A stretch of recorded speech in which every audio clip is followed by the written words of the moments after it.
દાળ ઢોકળી ની તો ઘાણી કરી નાખે. આ 40 ની કિલો, આ લાગે 30 ની કિલો. ટમેટા ન ખાય. હેલો દોસ્તો, કેમ છો બધા? મજામાં? તો સ્વાગત છે તમારા અમારા એક નવા બ્લોગમાં. તો મસ્ત મજાનું ગુડ મોર્નિંગ થઈ ગયું છે. એટલે ગુડ મોર્નિંગ તો નથી થયું, થઈ ગયા છે બપોર. હવે હું બનાવે છે? દાળ ઢોકળી બનાવું છું. આવી જાવ બધા ખાવા. આવી જાવ બધા ખાવા. હાલો બધા આવી આવો. એક કુકરમાં ગામ ધુમાડો બંધ કરવાનો છે અમારે. ये भगवान क्या जुल्म है भाई साहब, कुछ ज्यादा नहीं हो गया मतलब कुछ भी બજારમાં જઈને કોથમરી ને એવું લેતા આવો. કોથમરી બીજું હું લાવવાનું? કોથમરી ને તમારે જો દાળ ઢોકળી ડુંગળી નાખીને ખાવી હોય તો તમારી હાકે તમે ડુંગળી લેતા આવજો. હાલો ખાવી છે તો જવું જ પડશે, એમાં કે હાલશે નહીં.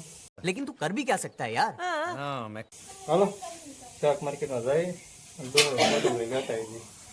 આવી જા માર્કેટમાં. હા અમે તો કોથમરી ને એવું લઈ લેવી.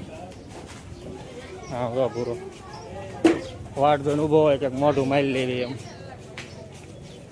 હા હવે બચ્ચા પાલટે હો કઈ પણ શિવરીમાં તો રહ્યો છો. હા ભાઈ વાહ યો યો છે. આ 40 ની કિલો, આ લાગે 30 ની કિલો. હા ડુંગળી લઈ લઈને પડકે કોથમરી લઈ લેવી. કેટલી મળવી બધું ડુંગળી લેવું લઈને ઘરે પહોંચી ગયા આપણે. અને જો રોટલી કાપવાનું હાલે છે ને બા કાકા કોથમરીના કટકા કરે છે. બા કોથમરી કાપે છે. નાખી દો આમાં. હવે ઠાકોર કેટલી વાર છે? બસ આ રોટલી કાપી દાળમાં નાખવી છે. આ ઈ શું કરો છો? ડુંગળી નાખું. કેમ? ડુંગળી નાખી હવા દાવ મસ્તીનો સગા છો. ડુંગળી નાખાય જો આ ટમેટા નખાય.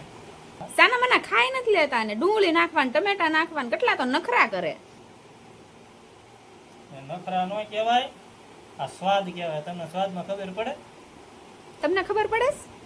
પડતો હોય તો જ નાખતા હોય. દાળ ઢોકળી ની તો ઘાણી કરી નાખે. ડુંગળી નાખશે ને ટમેટા નાખશે ને બધું દાળ ઢોકળીમાં નાખ્યું જ હોય. આ બધા નખરા કહેવાય. તું નહીં નાખ.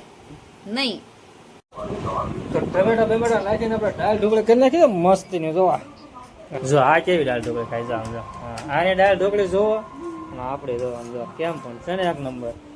એવી ખાવાય ને મને આવી જ ભાવે. મને તમારે જેવો કોદો ન ભાવે. કોદો કાંઈ નહીં. જો બાય ટમેટા નાખ્યા, ટમેટા ડુંગળી બાય દાબ્યું. હાલો આપણે ખાઈ લઈએ. હવે લાગી જાય ભૂખ ભૂખા કાઢી નાખીએ. પસંદ આવે તો લાઈક, કમેન્ટ અને સબસ્ક્રાઈબ કરવાનું મુજબ ફ્રી માં મસ્ત બ્લોગ. જય માતાજી, જય દ્વારકાધીશ.